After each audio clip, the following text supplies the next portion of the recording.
Wedge Issues is brought to you by wispolitics.com, a place where political insiders go for news, opinion, and campaign information.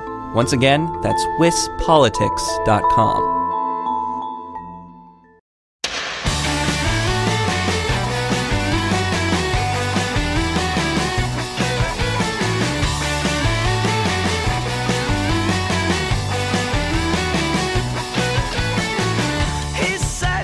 Like so many other good things in life, today's episode of Wedge Issues is the result of a goofy interaction on Twitter. And it also breaks the mold a little bit from our normal format.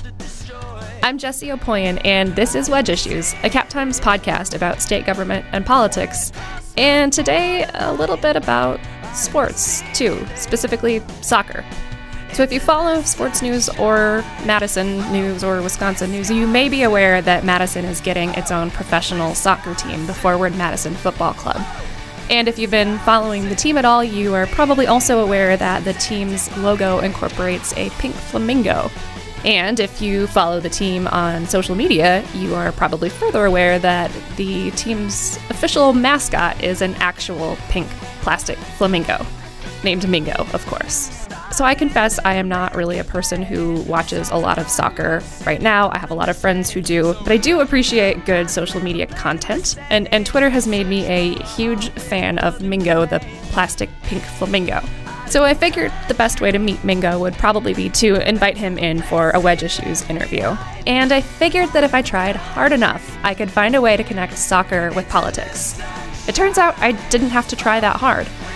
Starting a new soccer team involves a lot of work with local governments, and getting people to support your local soccer team is a lot like running a political campaign. I learned all of that from talking with Peter Wilt, the team's managing director, and Jason Klein, who runs the team's social media efforts. Mingo was also here, but he didn't have much to say because he's a plastic flamingo.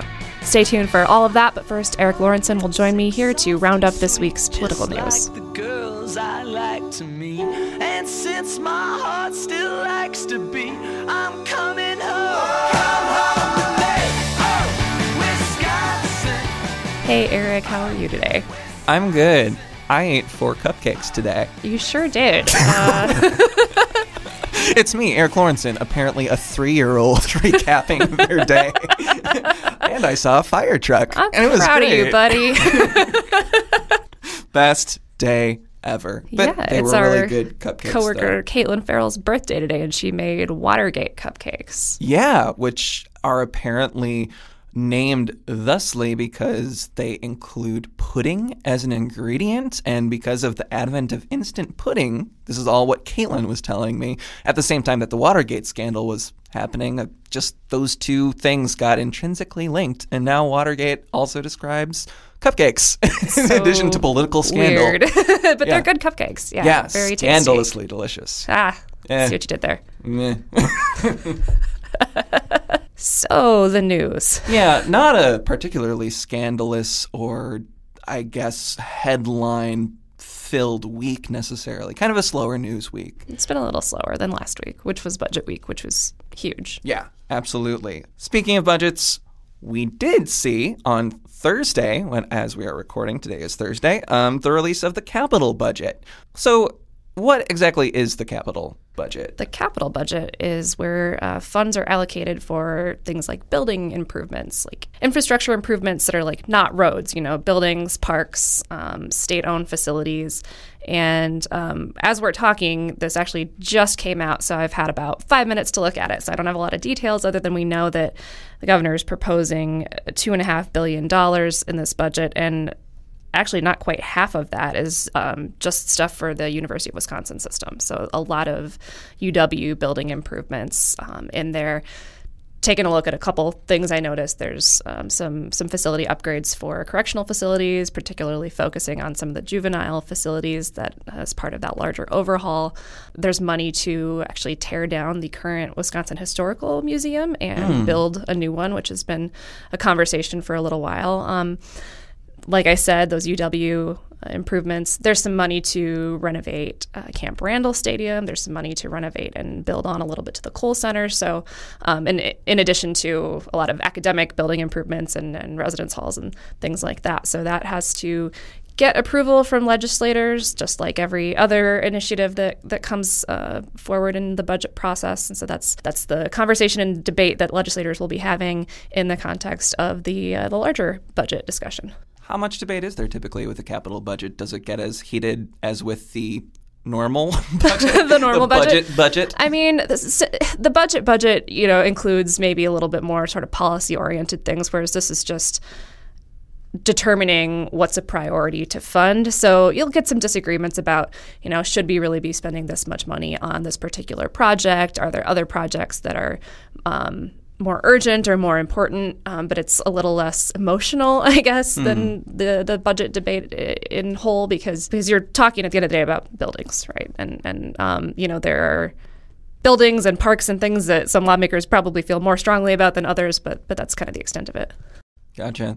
Well, I'm sure there'll be more takeaways from the budget after you get a chance to review it, and fresh off the presses, this capital budget is. So yeah, it is out. I'm sure we'll have more to say in the future. But moving right along, given that it's been a bit of a slow news week, we wanted to briefly talk about a sort of an ongoing story that we have not acknowledged too much so far on Wedge Issues, which is the state Supreme Court race. So I think there's been a lot of focus in this race on one candidate in particular, Brian Hagedorn, who is considered the more conservative of the two candidates running. Of course, the Supreme Court is a nonpartisan race, but nevertheless, they're... like everything else, fought on party lines. Definitely. And Brian Hagedorn has come under some fire over the recent months. There have been a couple of stories that have kind of linked him to anti-LGBTQ, anti-queer sort of sentiments or positions. First of all, there was a story about some blog posts that he wrote in, I believe, 2006.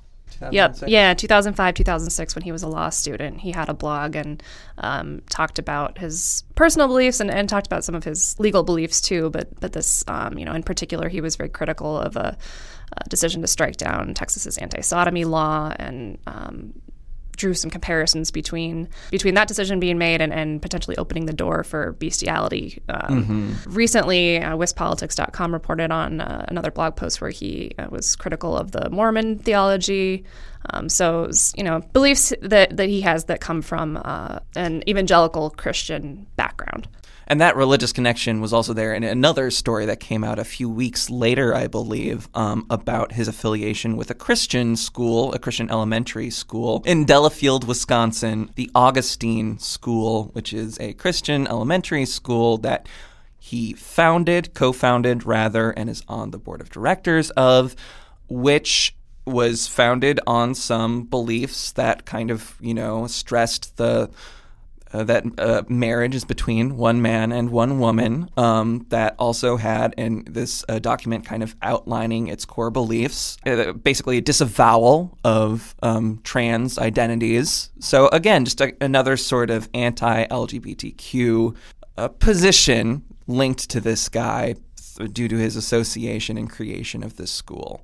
Yep, and that school bans employees and students and even parents of students from having gay relationships, particularly talking about what they describe as immoral sexual behavior.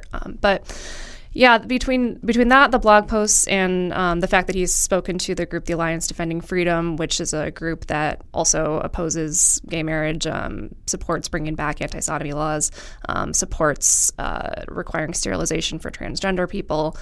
He's given a few speeches to that group, and sort of the sum of all of those parts actually led to the Wisconsin Realtors Association to ask for their $18,000 donation back, and they withdrew their support for him from the race. They do tend to support more conservative candidates, and so it was no one could really recall them pulling an endorsement before this happened. And so he's getting some flack from this, not just from the left, but a little bit from within his own political corner. He is arguing that the criticisms of this are attacks on his Christian faith, that, every person has beliefs that they have to set aside when they put on the robe, and that being a judge is not about imposing those beliefs, that it's about assessing what the law is and how it applies in a case. Yeah.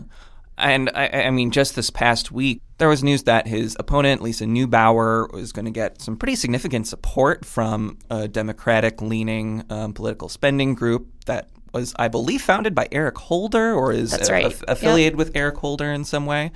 So I mean, it's interesting because I believe Brian Hagedorn was out spending Neubauer in February, right? But I don't know if these recent developments are going to change that dynamic at all. Yeah, or if there's the sense among observers that that's likely going to happen. It's definitely kind of the question that everyone's asking right now, looking to see what business groups are going to do. There was a report in the Journal Sentinel recently that the U.S. Chamber of Commerce was not going to be spending money in the race, and that money, if they had spent, would have been on Hagedorn's behalf. But the National Democratic Redistricting Committee, which is Eric Holder's group, is putting in, I think, $350,000, they said. It was a large amount of money that they're putting into Wisconsin. It's one of 3 states that they're targeting, and they're putting far more resources into Wisconsin than in any other state. So they played a role in Judge Rebecca Dallett's campaign, the most recent race. She was the liberal-backed candidate. She won that race. Eric Holder visited the state to campaign for her. I don't recall how much they spent on her behalf, but it was a good chunk of change, and Eric Holder is going to be coming back to campaign for Lisa Neubauer now. And after weeks of being in the news for stories where he was being attacked, the Hagedorn attack back on Lisa Neubauer with this was that when she started her campaign, talked about the role of outside money in races and said that she would ask outside groups to stay out of the race. So with the news that Eric Holder's group was getting involved, the Hagedorn campaign was playing up those old statements a little bit. Gotcha. Well, the election is April 2nd, so I'm sure that we'll be seeing a lot more about the Supreme Court race in the weeks leading up to that. The ads are ramping up as we speak. A couple new ones went up just in the last few days, so I'm sure if you're watching TV or even Hulu now, they have them. Yeah. You can't escape them anymore. Yeah. Facebook has been a very robust channel these days for political advertisements. So, yep. Yeah. All over the place, really. Well, so I hear that the interview that you did for today's episode is all about soccer. It's a little different. Yeah. Shamelessly, really, I just wanted to meet Mingo, the plastic flamingo who serves as the mascot for the Forward Madison team. But he was in the interviewee. He took the hot seat. He can't really speak for himself, so there's a little translation. But he was here. Yeah. But I actually found out that there are a lot of connections between politics and soccer because teams have to work with local governments to get started. And there are a lot of similarities between sort of getting people to support your team and getting people to support a political candidate. So it's a little bit of a break from the norm, but I think people will still find some political ties in there. I am so psyched to hear it. All right, without further ado, let's dive in. And yeah, here's Jessie talking about soccer. Yeah.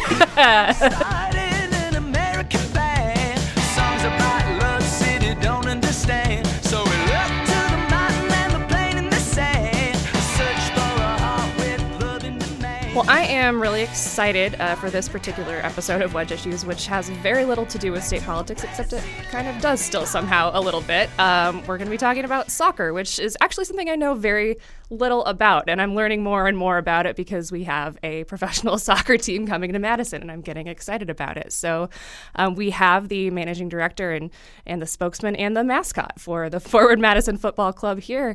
Can we have you guys introduce yourselves and let our listeners know a little bit about yourselves? Hi, I'm Jason Klein. I help run the social media for Forward Madison. And I've brought along a special guest. It's our plastic pink flamingo, who we've nicknamed affectionately Mingo. So I'm actually a senior at UW-Madison studying journalism. I knew Peter from a long way back because he started a soccer team in Indianapolis when I was in high school, and I lived there. So when he came here, I got in touch with him. We had Plaza Burgers together. The ultimate Madison. I know, Yeah. right? And now I'm working for the team, so it's quite nice, actually. That's awesome. Good stuff. I'm Peter Wilt. I joined the group when it was Madison Pro Soccer a couple of days before we announced to the public that Big Top Sports and Entertainment was going to bring a professional soccer team to Madison. I think May 15th was the day I started in 2018, and 2 days later we received City Council approval to get the improvements at Breese Stevens Field that would allow the professional soccer team to be there. My background is in starting professional soccer teams around the Midwest mostly. I've started 3 or 4 in Chicago, the Indianapolis team that Jason mentioned, and a team in Minnesota as well.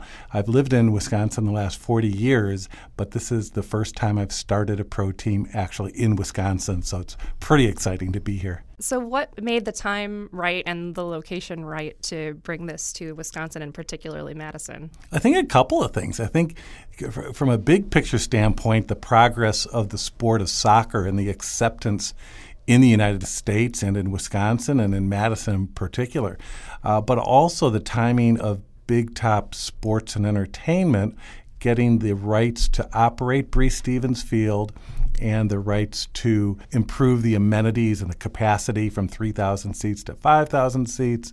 The groundwork that Vern Stenman and Connor Kaloya from Big Top have done. But really just in the development of the East Capitol Corridor. In the last few years, it's really emerged from a sea of used car lots to this burgeoning entertainment district, and with mixed-use development. And it's almost a little bit of a miniature Wrigleyville. And to have a true Wrigleyville, you need a sports team to play in the middle of it. So I think those factors all play into it. Yeah. So to start a team, I imagine it probably gets a little bit easier every time you do it, but there are lessons learned, and I'm sure things that are unique in every city that you do it. How has it been different or even similar in Madison compared to other cities that you've done this in? It does change, you're right, and there are lessons you learn. And I've been doing it, I've been in soccer for 30 years, but starting up teams from scratch, I guess, has really been the last 20 years. And I think that timing difference is a bigger factor than the market difference. Although certainly some markets are easier than others, Madison is really well situated from a demographic standpoint. Soccer tends to be a sport that appeals to progressives and to young people. And of course, Madison is rich with those demographics. Whereas in Chicago, when I started the Chicago Fire in 1997, while it's a very diverse city and large, so you've got numbers, it was 1997. And there was still a lot of education needed on the soccer landscape. And now generations have now grown up with the sport, not just playing the sport, but more importantly, watching the sport on a professional level, whether it's domestically or internationally. So you have this generation that's grown up with the sport, has a passion for it, and wants to support their own local team. Jason, what excites you about being involved in this team? So I think I'm sort of that demographic that Peter was talking about. I'm someone who is able to grow up with soccer as a sport, and I think it sort of plays a unique role because for me it's very fan-centric. It's something where if you do it right, the community can really get involved. So that's what I've been looking forward to. Sorry, pardon the pun. Oh, man. With the team is that I think it's something that maybe the city can rally behind. So let's talk about that. You set it up nicely for the forward discussion. How did the name decision come to be made, and why forward? Well, two reasons, right? Because the first one is that forward is the state motto of Wisconsin, and it has been since, I believe, the 1850s. But the other is that it wasn't our decision. It was the fans' decision. So again, we've really been trying to reach out to the community and give them a say in how this club is built. So we launched a club naming contest last year. We got tons of submissions. I don't know. There were some of them that were really far out there. But in Madison, that's crazy. But Forward was the one that advanced all the way through and ended up winning the contest, and now that's our team's name. What I loved about the crowdsourcing efforts on the Name the Team promotion is that we asked people to submit names and team colors, by the way, that would reflect the city or the state through geography, history, tradition, culture, have that connectivity so that the name would be part of the identity of the community overall. And while there were some really wacky, wild, fun names, the Mad Cows, for instance, Okay. They almost all seemed to resonate or connect with the community. And that's what you want. You don't want a generic name like the Eagles that might be a neat name or have a neat mascot but has nothing really to do with the community. And with Forward, it was the most popular submission that we received, and it got the most votes as we went along. And it obviously, as Jason said, has a historic connection with the state and has a sense of progressiveness through the name Forward, which connects with Madison. But it didn't have a real tangible icon to the name that would allow us to have some fun with it, you know. And so flamingos kind of evolved out of that desire to have something that the fans could connect to. It was also one of the more popular submissions. And in the voting, I don't think it made it to the finals, but I think it might have made it to the semifinals. And we thought the flamingo story connected well with Madison, and it could play well on a number of levels. You know, we reached different demographics.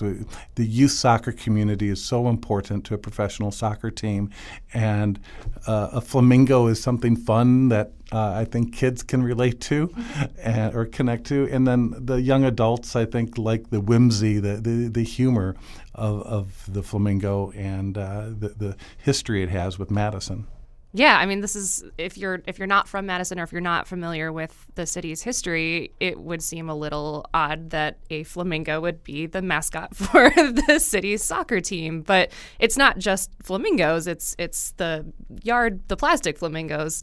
And so Jason's going to play the role here of our Mingo translator because I think Mingo's a little shy and you know he can be here and be part of this conversation but doesn't really have the ability to weigh in for himself. But could we talk a little bit, have you share Mingo's story a little bit about why the plastic flamingos are so important to this team and this city? Yeah, well, we've got Mingo, our famous plastic pink flamingo, here with us in the studio. It's a little tough because you can't see him, but he can sort of bump the microphone. I don't know if you can. There he is. Yeah. So the story goes back to 1979, when I think if you're a Madisonian, you're probably familiar with the story. There is a student government group run by pranksters who decided before the first day of class that they were going to plant 1,008 plastic pink flamingos on Bascom Hill right in the center of campus. People woke up. They didn't really know what was going on. They took photos. The story spread. And it sort of becomes this symbol for the city of Madison, where years later there are still people that have plastic pink flamingos from that day in their backyard. It becomes the city's official bird, the plastic pink flamingo. It becomes something like an inside joke for people who live in the city. And now Mingo has come to life for us. He's been the star of our social media, at various times an assistant coach, at other times our goalkeeper. He even scored a bicycle kick. We've just been having a lot of fun. I mean, why take ourselves too seriously? Yeah, I played soccer as a kid for maybe a season or two, like everyone does and tries, and wasn't very good at it. So that was about my soccer experience up until, a few years ago, and I think it started to become a little bit more popular and something I paid attention to. But what really caught my eye with the team here in Madison was this pink flamingo kept showing up on my Twitter feed. And I was like, what's going on here? This is kind of cool. And you've got, like you said, videos of him playing on the field. How did you get this pink flamingo to do bicycle kicks? That one was the most difficult because it took two people. So I threw the flamingo, and Kuba, who's sort of my boss, threw a soccer ball at it. And we did it enough times until we got a take where they hit each other. Subsequently knocking a hole in the flamingo when its leg went all the way through it. But it was sort of funny. We rewound the video at the point where it hits it so that it looks more like a bicycle kick, and then tossed the ball into the goal. Okay. Are you finding that people are responding pretty well to the Mingo presence on social media? Yeah. I mean, that's sort of the whole goal, is to say, okay, we're not like the most prestigious team in the world. We don't have to keep a stiff collar. So let's do some things that are a little weird. Let's do some things that are a little crazy.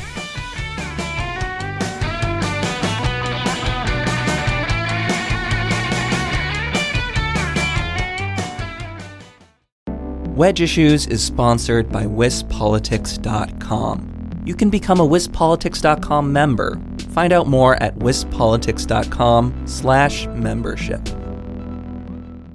So I think soccer is unique in its community aspect. You don't really hear about that as much from other sports, with the exception maybe being the Packers in Wisconsin. I mean, Wisconsinites are used to feeling like they have a little bit of a sense of ownership or involvement in their teams. But the way I hear you guys talk about soccer, it's not the way that you hear a lot of professional sports teams talking about their fans. That community seems incredibly important. So how do you incorporate that into getting a team off the ground? I think that's a reflection of the sport worldwide, that soccer teams, and that's why there's so much passion for a soccer team around the world. You may see it manifested in the extreme worst case with riots, but 99.99% of the time, it's more just in this passionate outpouring of either love or anger at the team not doing well or doing well. And it's because they believe the team on the field reflects them, that they have a sense of ownership in that team. The extreme version of that in the United States is the Green Bay Packers, and we're very fortunate to have that in our backyards. In soccer, we try to create that by building a team from the bottom up.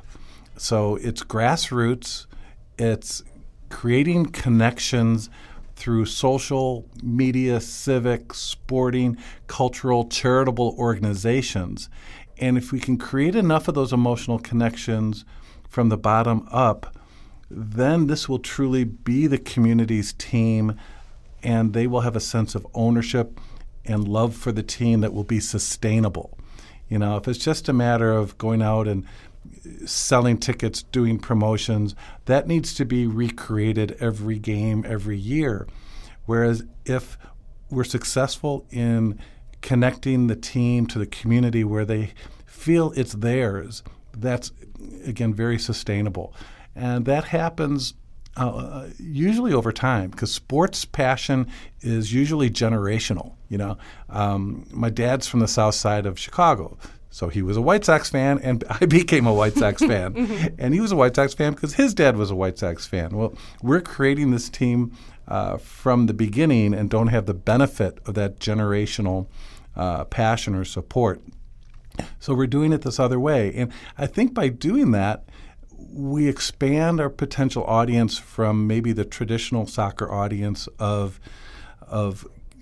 kids that play the game and their parents, young adults who follow the sport online or on 24-hour soccer channels, usually European soccer. New Americans is also a popular soccer demographic, especially Latinos who have their favorite team already. Usually if they're new Americans, they're coming from a place where they already have a favorite team, and then in that case, our hope is that Forward Madison can be their second favorite team. Or for the second generation immigrant, maybe Forward Madison can be their favorite team. But the new demographic is really maybe a non-traditional sports fan or someone who really, like yourself, doesn't see themselves as a soccer fan, but they love Madison, they love the community, and they see this team as a manifestation of that. And if we can create that environment and give the fans ownership in it and let them be not just advocates for what we're doing, but evangelists, and spreading the message, this will continue to take off. So when I hear about this and when I watch, what you guys are doing to get people like myself excited about it, it reminds me a lot of the world that I live in, where politicians and candidates are working to, get people to pay attention on social media, go out in the community and tell their friends about the campaign. Do you see parallels between running a political campaign and getting people to become fans of a soccer team? Absolutely. We're doing a door-to-door campaign, literally, in the Tenny Lapham neighborhood. Part of our relationship with our neighbors at Tenny Lapham is to be a good neighbor at Breese Stevens Field, not just for the soccer team, but for the concerts, the festivals that we put on there as part of Big Top. And as part of that, we've offered special discounts, special early news information to the neighborhood. We're going door to door in the neighborhood, giving flyers with the latest information on the team so we can be good neighbors.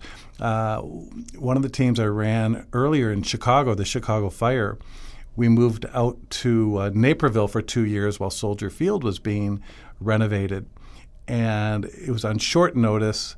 The neighborhood was very skeptical about us coming in, and we actually met with each alderman in the town individually. We needed the city council approval to be there.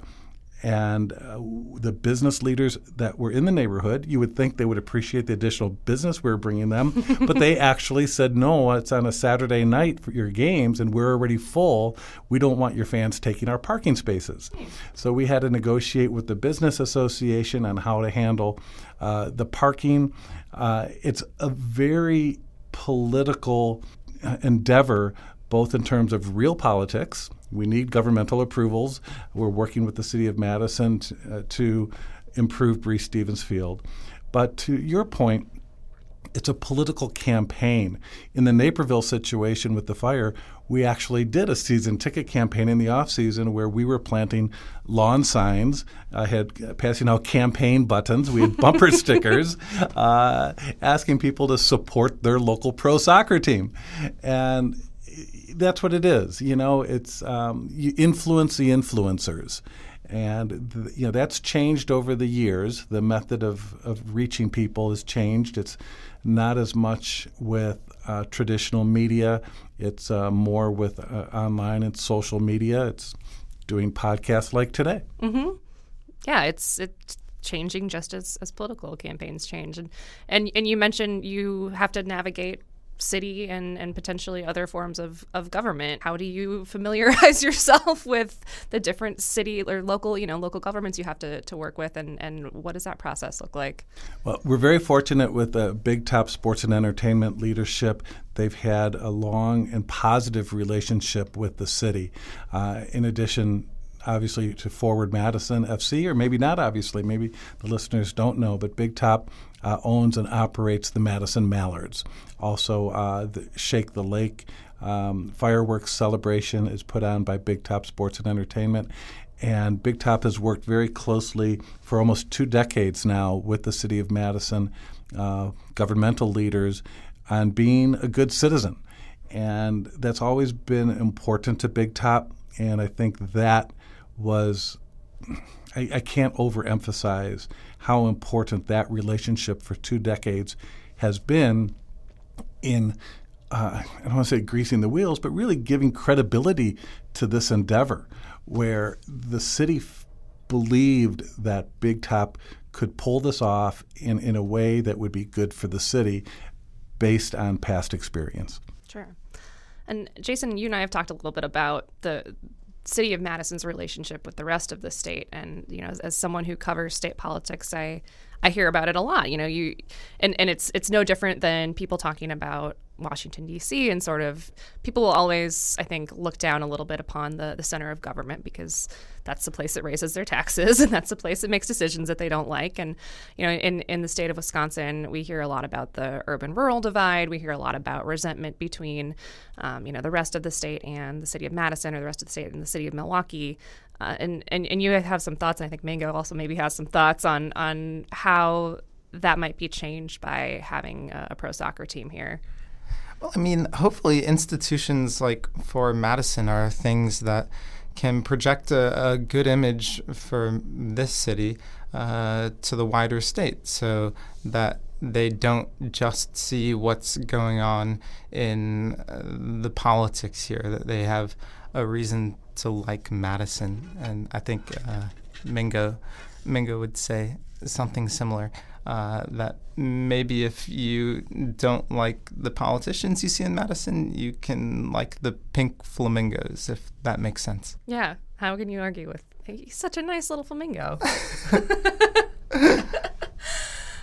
So let's talk just nuts and bolts a little bit. You guys have been rolling out announcements, and I know you've got some coming up that you can't talk about yet that people can watch for in the coming days. But you guys have been announcing some new players and sort of rolling things out again in a pretty interesting social media way of kind of rolling out one thing at a time. But what has the growth been like, and what kind of things do fans still have to look forward to hearing about? Well, the growth has been really phenomenal. I mean, people have sort of taken to what we've been doing, and in sort of that campaign style, we've built it from the grassroots together with our supporters. So what's going to be coming up, at least, is this Saturday we're unveiling our inaugural jerseys at Breeze Stevens Field at our new club shop there.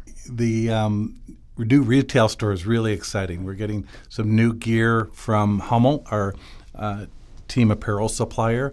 But the big news is going to be the new jerseys. We're going to unveil both the home jersey and the away jersey, and two of the goalkeeper jerseys as well this weekend. So Saturday about noon, right at Breeze Stevens Field, the new retail store is actually underneath the stands on the corner of Patterson and Washington Avenue. But the build-up has been really fun, and the players have been a big part of that. That's an easy thing to announce. We've got 24 players that will be coming to us or have already signed, and each one of those has their own unique story. And there's been a couple of unique Madison stories in that.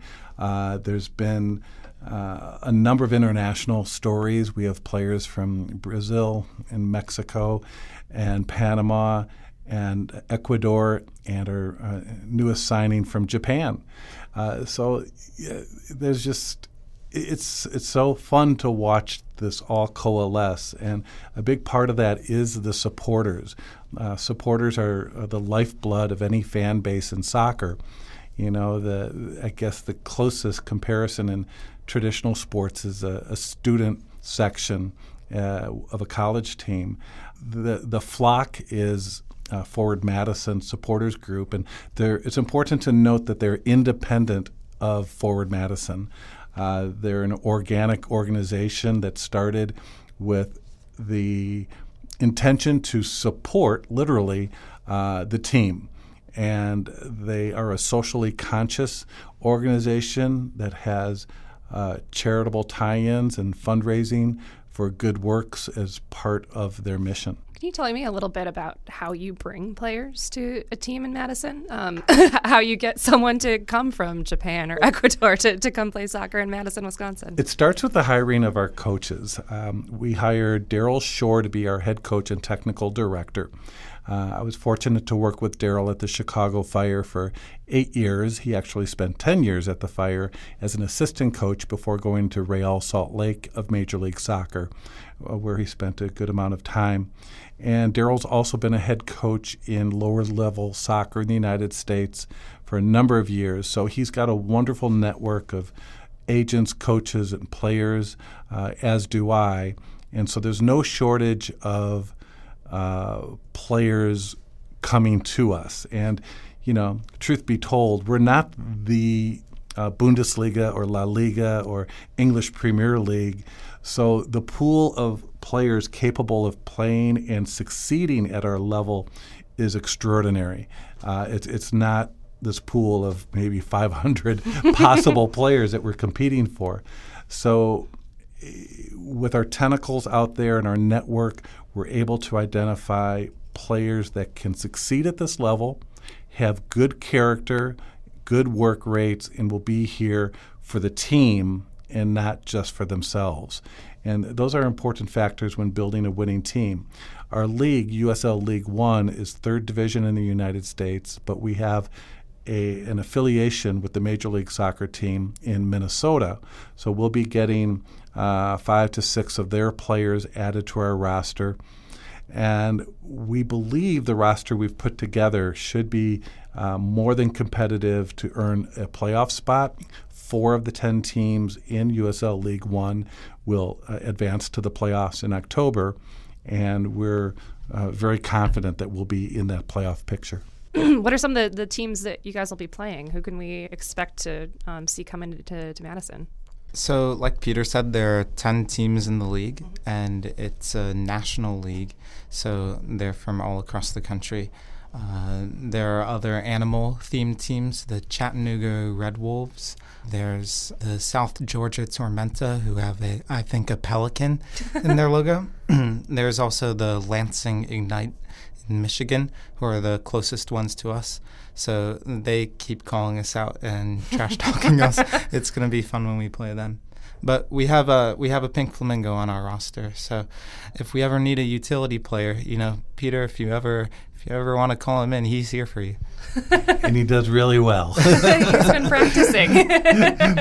Indeed, yeah. The league is national in scope, from Toronto to Tucson and Orlando to Madison. So there'll be some very good teams from coming around the country to right here in Madison. We've been playing preseason games for the last few weeks. We started preseason February 15th.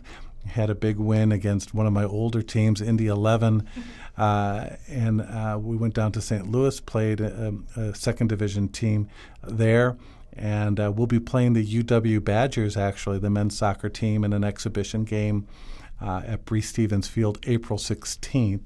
Single game tickets just went on sale for that a couple days ago. And that's all to lead up to the home opener, April 27th. We play on the road to start the year, give Madison a chance to warm up a bit. So we'll be in Chattanooga April 6th, Dallas on the 13th, and Orlando on the 20th, on 4/20, before coming back here April 27th. Well, where can fans or potential fans go to learn more about the team, and what kind of opportunities do they have to get involved? We're on the 3 major social media platforms: Facebook, Twitter @MSNFC, because the full name doesn't fit, and Instagram. We sort of try to keep things engaging there. So if you I can vouch for that. If you reach out to us, we'll probably hit you back. That's how this podcast recording happened. It is indeed. We're really excited about the jersey unveil that's coming up. We won't give away too many hints, but there may be some flamingos involved. That's all we'll say for now. It'll be fun. And the website, of course, is madisonfc.com. Season ticket can be purchased there, as well as 5-game packs. So people feel they can't make every game, but they want to get involved. There is essentially a game a month. This schedule goes through September, and then the playoffs. So that's available on our website. I also want to mention that part of our grassroots community involvement is working with a number of charitable organizations. We've partnered with the likes of the Goodman Community Center, Madison Parks Foundation, Second Harvest Food Bank, Madison School and Community Recreation, and Porchlight. The Porchlight partnership is a great one I'm real proud of. It's for those that don't know, in Madison, they've been around for decades and decades, and they help the homeless population get off the street and get on their feet, and give them jobs such as actually making food that then they sell in the community. One of the products that they make is actually sauerkraut, and we're going to be buying some of their sauerkraut to serve on the bratwurst at Bree Stevens Field at Forward Madison games. So fans, when you're at a Forward Madison game and you get your bratwurst and you put some sauerkraut on it, know that you are helping Porchlight fulfill their mission. Great. Well, thank you guys for coming in here, and thanks especially for bringing Mingo in for me to meet in person. This is I'm a little bit starstruck here, to be honest. This has been a social media dream of mine for a little while, but I think you may have made a soccer fan out of me, so I think you're convincing people one Madisonian at a time. It's going to be so much fun. I think when people experience the game, they're going to want to come back over and over again. The environment at a professional soccer game is unique, and that environment is really created by the fans themselves. You know, the supporters will be standing, singing, chanting for 90 minutes. There'll be displays supporting the team.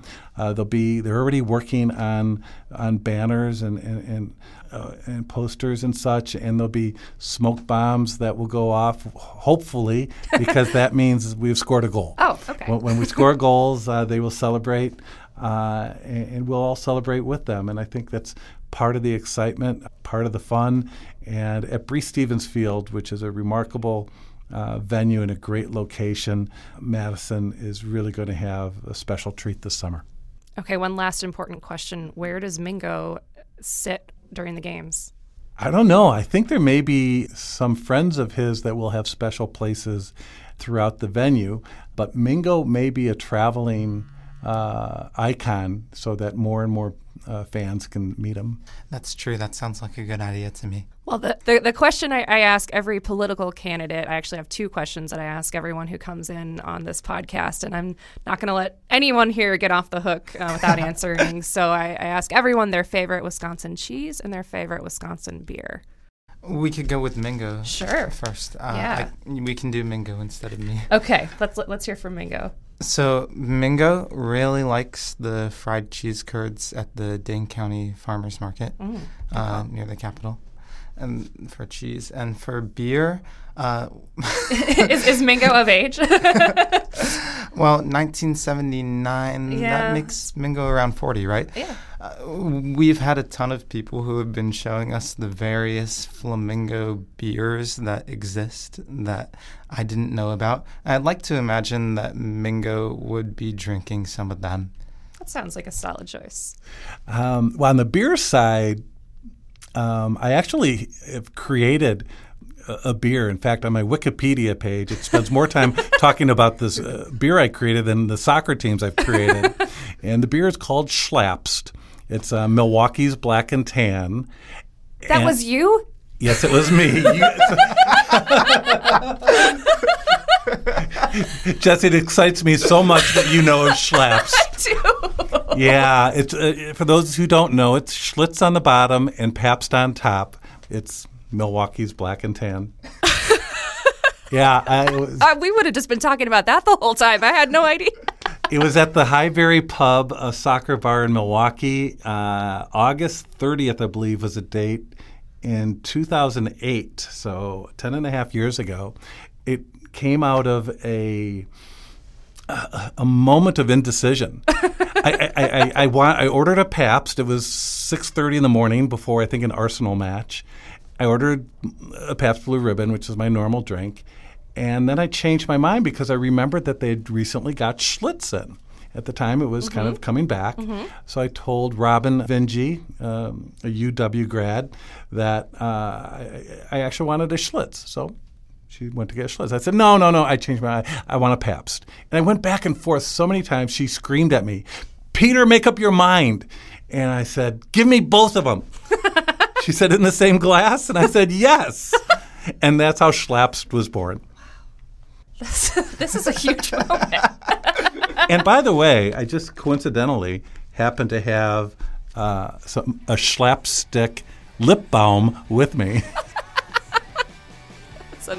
That's amazing. Yeah. And on the cheese, I would simply say string. String. Solid choice. Yeah. Solid choice. It allows me to play with my food. That's true. And that's the important question I ask everyone who likes string cheese is if you pull or if you bite into it. Yeah, So I'm a puller. That's good. That's the only acceptable way in my book. I like my music soft and sweet, just like the girls I like to meet. And since my heart still likes to beat, I'm coming home. Come home with me. Thank you for listening to Wedge Issues. Our theme music is Oh Wisconsin by Loxley. We put new episodes out every Friday, so make sure you're subscribed on iTunes or wherever you get your podcasts so you can stay up to date. If you have feedback or suggestions for me, you can find me on Twitter at Jessie Opoien, or you can email me at jopoien@madison.com. If you like what you hear on Wedge Issues, you can check out our other Cap Times podcasts like The Madsplainers, which is about local government in Madison, and The Corner Table, which is about eating and drinking. We'll see you next week.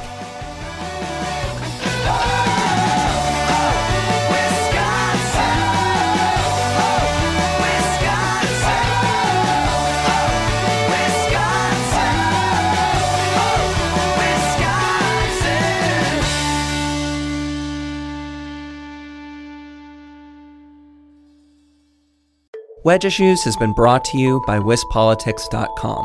There are plenty of benefits to becoming a member. You can go to wispolitics.com/membership to find out more.